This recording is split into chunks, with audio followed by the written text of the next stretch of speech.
Democracy That Delivers is brought to you by the Center for International Private Enterprise. Now to your host. Welcome to the Democracy That Delivers podcast. This is John Morell, the Asia Pacific Director at SITE, and today's episode is part of a special podcast series, Business and Politics in Today's Pacific Islands. Today, we'll have a conversation with Andrew Harding of the Heritage Foundation, and we'll be talking about some of the geopolitical factors of U.S. engagement in the Pacific region.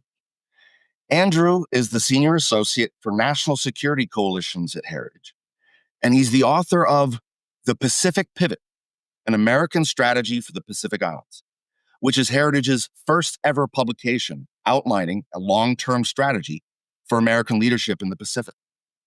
The link to this article is in the episode description, and it's a must-read for anyone working in or looking to learn more about the Pacific. Andrew served on the National Security Council, and he's widely published on national security topics and topics related to China. So he has unique insights here. And now SITE has well over a decade of experience designing and implementing programs to strengthen the economic and democratic resilience of Pacific Island countries, helping them to combat the risks of economic coercion and corrosive capital from abroad.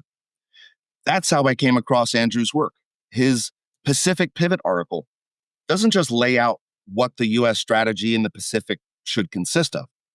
It also lays out how to build bipartisan support for U.S. engagement in the Pacific. So, Andrew, I'd love to hear from you. Given your background and your work at Heritage, what drew your attention to the Pacific, and what was your motivation for writing the Pacific Pivot article?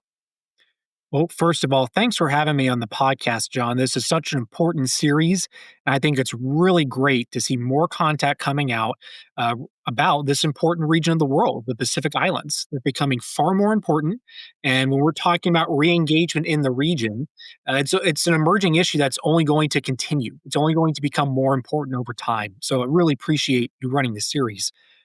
To the first question about purpose, a few things come to mind. First, for me, the key question I was thinking about is how can Heritage keep momentum on Pacific Island content? The context for this is we had just finished working on educational and policy materials about the importance of renewing key provisions of the Compact of Free Association Agreements.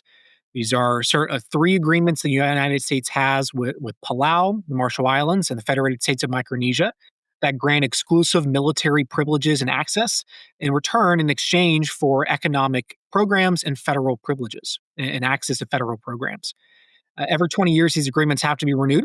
And it just so happened in 2023, as I was starting to get into this region, the Asian Studies Center at Heritage wanted to redouble its efforts and policy work in this topic.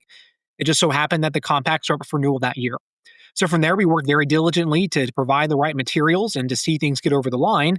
And so I wanted to say, what's next? I don't want us to be in the United States to be in a situation to where now that the compacts are done, we dust our hands, and then 20 years later, we start talking about the Pacific again.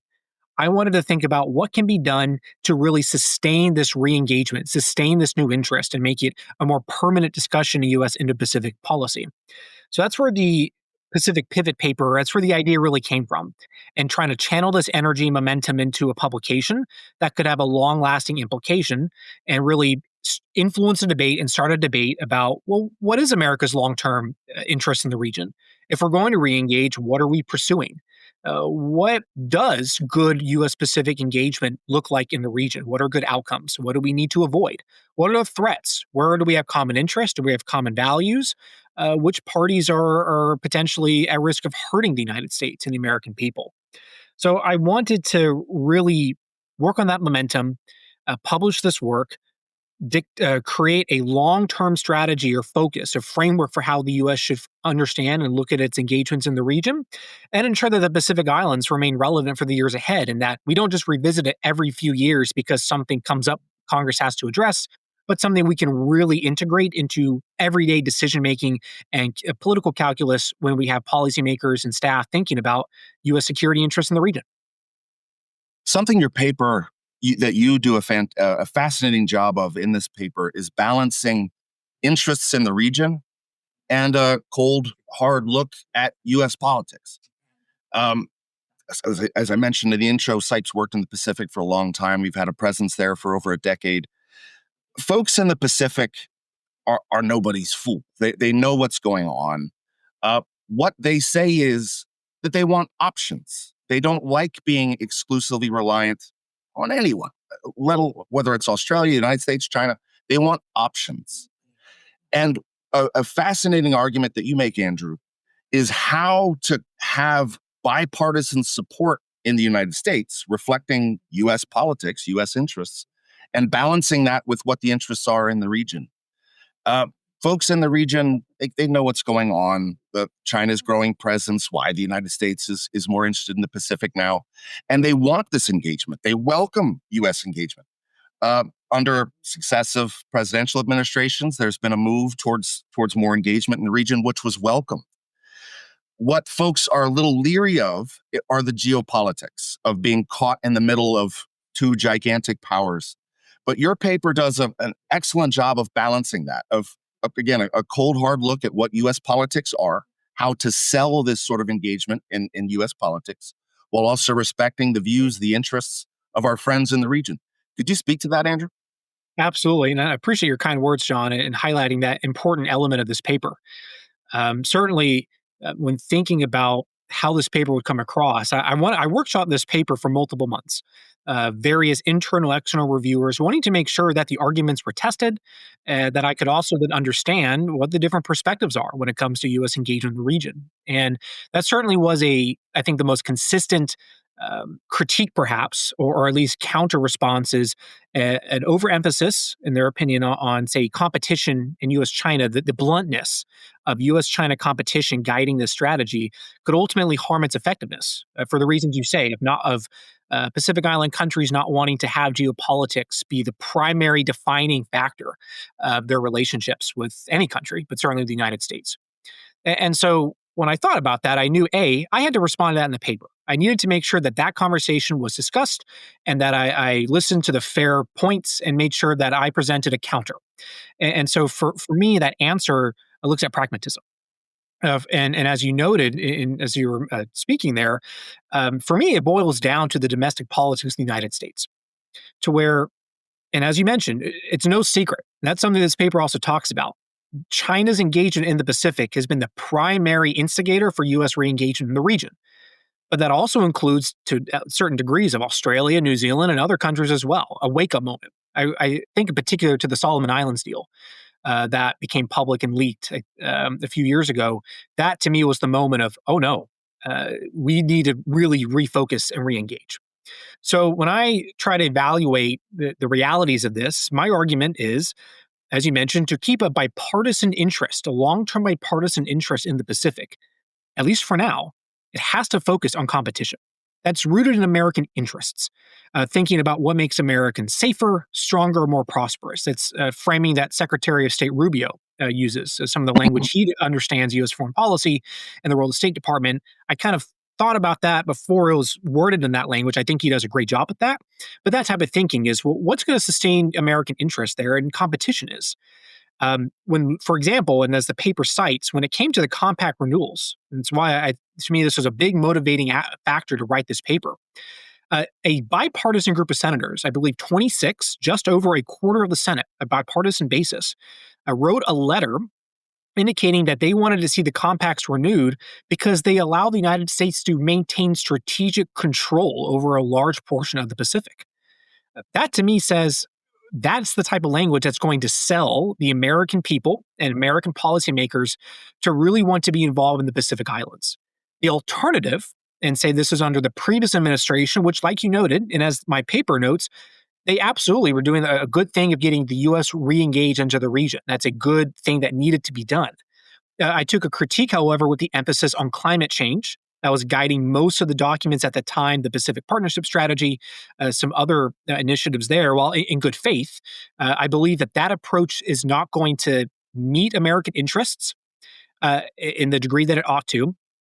But then B, is also not going to be sustained across multiple administrations. So for me, as you said, to have America re-engaged, and I think that meets the interests and needs of the region, having America there is good.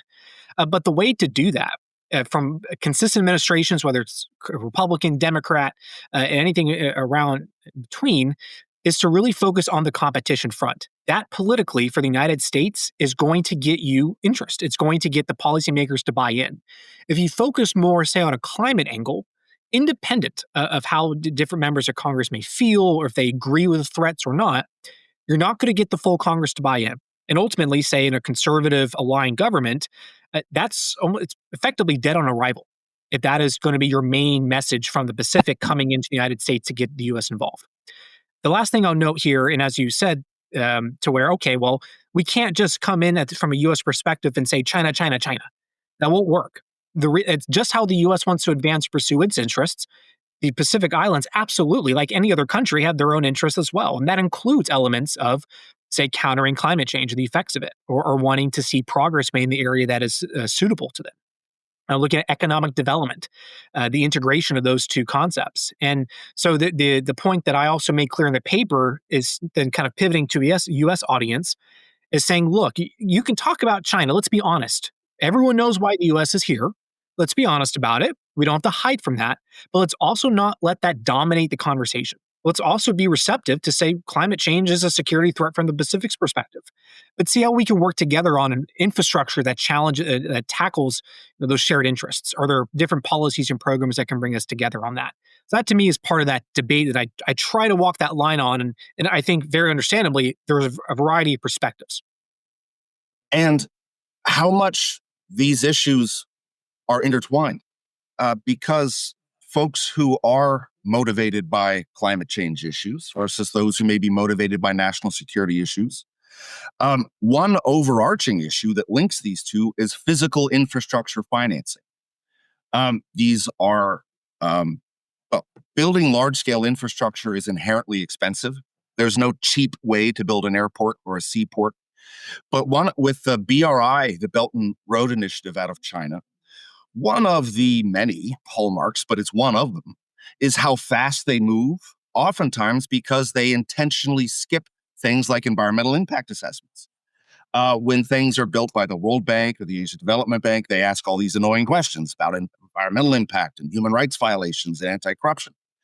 BRI projects don't care about that. In fact, they actively try to skip those things. And so whatever the motivation is, increased U.S. engagement in the Pacific, increased U.S. engagement in things like infrastructure financing will have positive spillover effects on the environment, because American contractors, the ADB, the World Bank, they don't skip environmental impact assessments as BRI projects so often do. Another aspect of your paper, Andrew, that it makes it one of the many reasons why it's a great read is the focus on history. You invoke history as part of the rationale for U.S. engagement of the region. Can you speak to that? Absolutely. In the very after the introduction, the very first large section of the paper tries to define the mono role of Pacific Islands' U.S. national security strategy, and I felt like that was important because I needed to make clear why does it matter. Why does actually incorporating the Pacific Islands into U.S. security thinking make sense? And so I lean on history because A, it's what most Americans will think about when it comes to the Pacific Islands.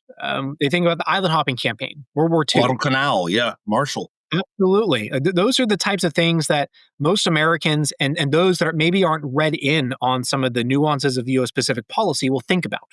So I wanted to immediately try to find or articulate a common understanding, something that people can relate to, regardless of how educated or how in the weeds they are in some of these policy issues. The second thing then is I take that understanding to say, well, guess what?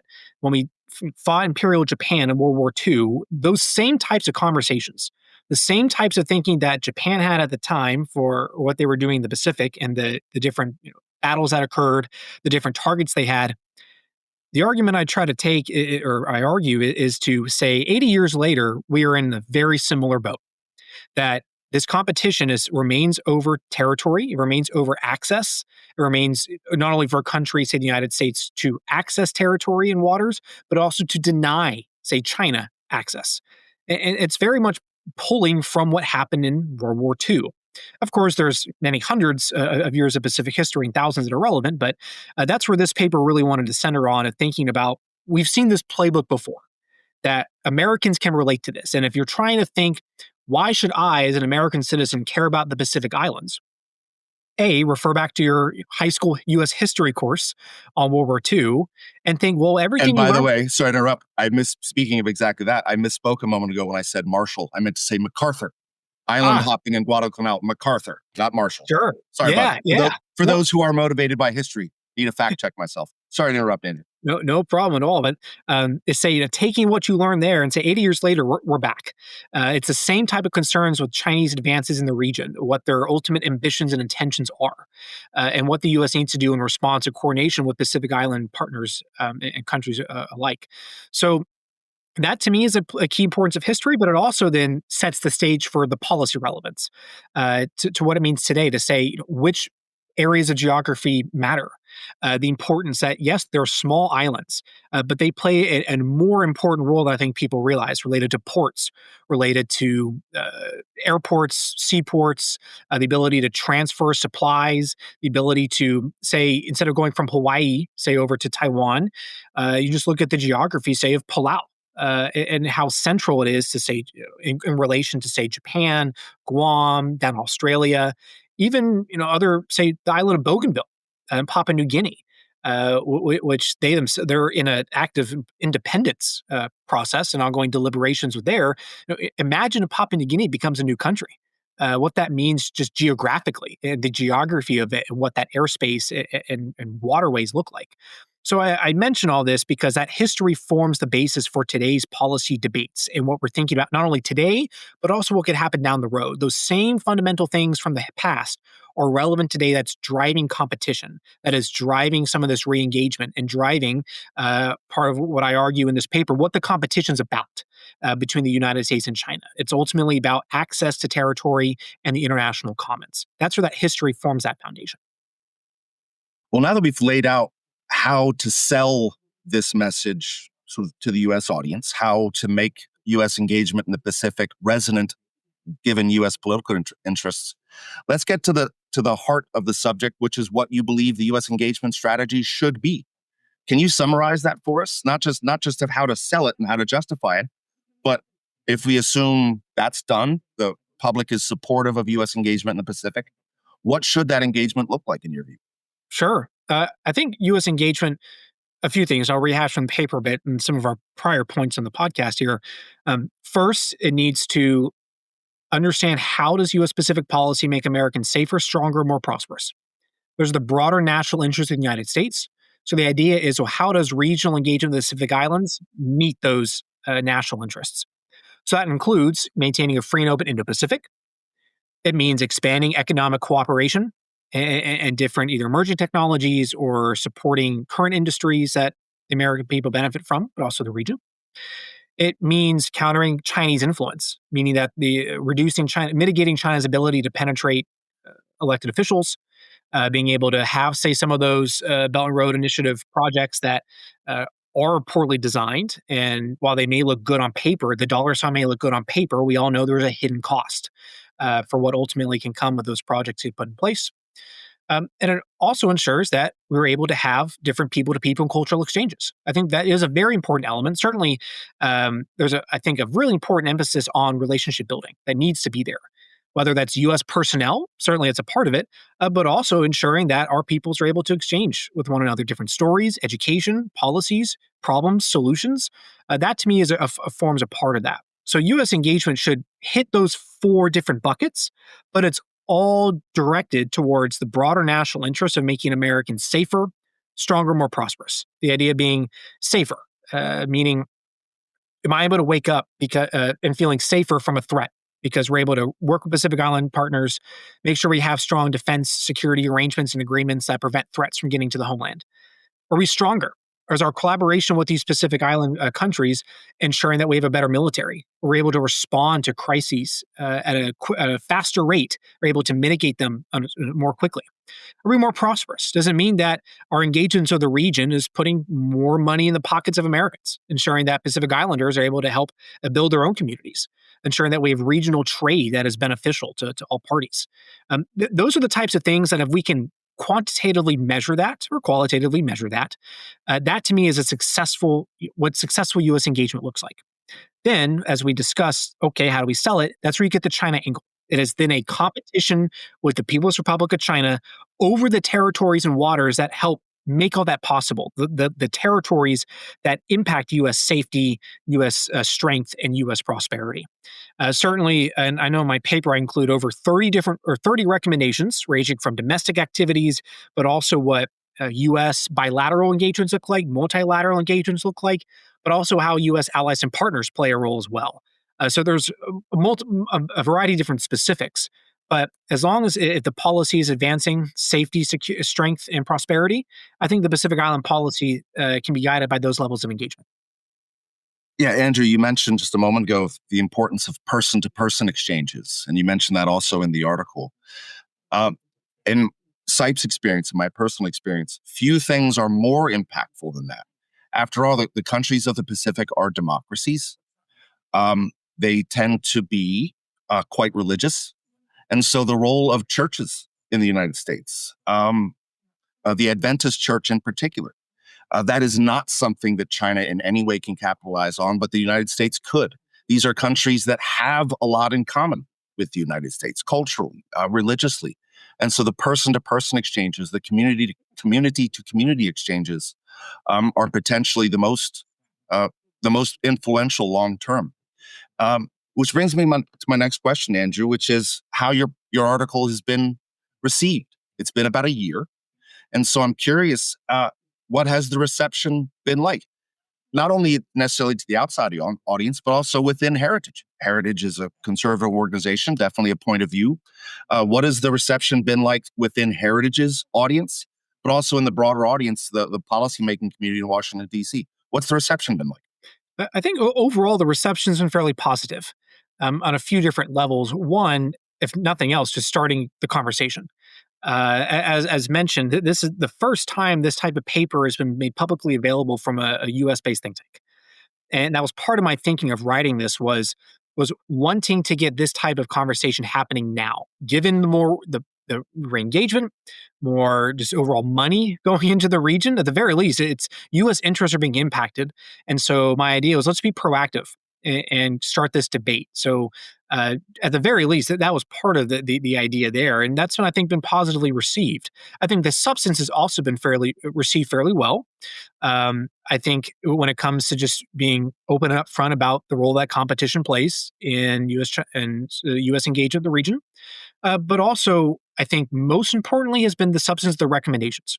To where even if some folks maybe disagree with, say, my emphasis on competition, which that has been the main critique, has been, as we mentioned at the very start, of the risk with this is being overplaying too much into geopolitics from some counter perspective. But even with those that hold that opinion, the idea is that the recommendations are fairly useful. Certainly, some folks maybe have different ideas for some things or different tactical ways to implement it. But the broad focus, the meat of that paper, is looking at how do we re-engage or how do we support economic development? How do we make sure Japan, Australia, New Zealand, India, Taiwan, our allies and partners are more engaged in the region? How do we make sure that we can support medical services? How do we make sure we provide sports diplomacy, journalism, countering misinformation? How do we fund or looking to fund Indo-PACOM and making sure their priorities are met? The Coast Guard, being able to counter illegal fishing, looking at having the right embassy personnel and embassies open throughout the region. These are things to where I think have been positively received. And from what I've been able to assess, I think elements of the paper have been adopted or at least appreciated at a U.S. government level, foreign government levels. I think it's been appreciated. The argument that's been presented has been warmly received to understand, as you mentioned, conservative thinking on the region. And then to your point about, well, what about within Heritage? Well, I think that's the beauty of this being the first time a paper like this has been pieced together. Multiple reviewers were part of this paper. It's a team effort. My name is on the paper, but both inside Heritage and also those out, I very much view this as a team effort of thinking of what can we do that advances the country's national interest? It's a conservative take on things, but it's very much intended to what is good for the country, what's good for the American people. And so I think from a heritage perspective, there's been an appreciation of looking at Pacific Island policy, an area that in decades past has probably been focused either A, an afterthought, frankly, or B, maybe focus more on the development side of things rather than more integrated into more daily conversations and conventional conversations about national security and economic security. That's this paper tries to incorporate that conversation and give some guidance as as U.S. engagement continues to be an important part of or growing part of Indo-Pacific policy. This provides a vision, a framework, and I know it certainly has made an impact at congressional level at the administration and also with our foreign partners and allies, as well as those in the Pacific Islands as well, having this paper circulated, receiving feedback there too. So overall, fairly pleased, and I always appreciate the feedback, whatever it may be. And that is ultimately, I think, the best part of your piece is exactly what you just said. It's attracting interest. When SIPE, it was the year 2013, is when I made my first trip to the Pacific, and SIPE has been engaged there since. Back then, a little over 10 years ago, when I was in Washington, I couldn't get people to take meetings with me to talk about the Pacific. It was a complete afterthought. Whereas now, people are hungry for content, information on the region, but because historically there hasn't been much emphasis on it, there isn't much content, which is when I came across your article, not only is your article extremely well done, but it shows that the Heritage Foundation, an institution with that sort of heft, is engaging in the region. I think it's fantastic. The more engagement, the more interest in the Pacific, in my view, the better. Which I think brings it to a logical last question to ask you, Andrew, before we let you get on with your day, is what comes next? Well, I think one area that I'm really interested in monitoring is deep sea mining. This has been when it comes to the administration. This was announced, I believe, over the summer, in partnership with the Cook Islands, looking at U.S. business exchanges, Cook Island business exchanges on deep sea mining and exploration. And that to me is interesting because it goes along the lines of thinking about what are some mutual partnerships that make sense for American interests, but also, say, Cook Island interests and other Pacific countries that are interested in this issue. It ties into conversations about rare earth minerals. And certainly when it comes to U.S.-China policy, there's a strong, major concern about Chinese export control rules over rare earths, and as well as how China can weaponize the supply chain. This is an area of potential opportunity, and where the Pacific Islands can become a core player in an emerging area that can power renewable energy sources, but also helps the United States and other partners break away a reliance on China. So there's, I think, some interesting opportunities there. So that's something that I'm looking forward to that'll be coming next, is to see how those relationships develop, to see. But of course, part of why it's also interesting is because the region is divided on that. Deep sea mining is not universally, viewed positively in the region, and so that to me, I'll be curious to see how the region assesses deep sea mining, just broadly, and having these types of investments occurring. But also, show the countries that want to get involved in it, to see what that means for the United States and its partners, to ensure countries are safer, but also there's a prosperity element there as well. I'm also very interested to see what comes next when it comes to perhaps countering narcotics. This has been a big priority of the administration when it comes to countering fentanyl in particular. That we know originates from Chinese sources, but also just broader drug trafficking coming into the United States. There's been a lot of focus, say, on the Western Hemisphere and primarily Latin America. I think this is an area to where we're looking for more cooperation. We know that this is an area where there can be aligned interests, to where we know that Chinese narcotics are smuggled through and supply routes go through the Pacific Islands, and we know that Pacific Islanders are dying to these things. That Chinese source narcotics and other source narcotics are killing people, innocent people that we never want to see go down that path. So I think there's a common interest there of wanting to beef up, whether it's Coast Guard, counter illegal fishing, but just law enforcement, policing. That to me is an area where it's not only the United States, but Australia, New Zealand, other regional countries that I think we can make a lot of progress on. And I think there's good appetite for what engagement could look like with this administration. So I'm optimistic. I know there's, certainly been a lot of, some developments throughout the year that And some are in favor of, some have not been in favor of. So it's not to say everything is all peachy keen, but I do think there are areas of opportunity that I'm optimistic about, and think in 2026 and beyond, we can see some serious progress that makes Americans happy, but the region happy, and hopefully makes a positive impact. That's fantastic, Andrew. And for those, again, looking for content on the Pacific, as always, encourage people to go to CIPE.org to read about the work that CIPE has been doing on economic sovereignty, economic and democratic resilience in the Pacific that we've been working on for over 10 years. And of course, check out The Pacific Pivot, an American strategy for the Pacific Islands, the first ever Heritage Foundation publication on U.S. engagement in the Pacific, authored by Andrew Harding, who has been so generous with his time and speaking with us. Andrew, thank you so much, not only for your time here today, but for the work that you do. Thank you so much. And we'd love to talk with you again soon, because it's an exciting part of the world. Well, thank you very much, John. It's been a privilege to join you today. And once again, really excited about this content. It's really important, a great time to do it, and looking forward to staying in touch and hopefully being back soon. Wonderful. Thank you, Andrew. Thank you. Listen and subscribe to CIPE's Democracy That Delivers, wherever you get your podcasts.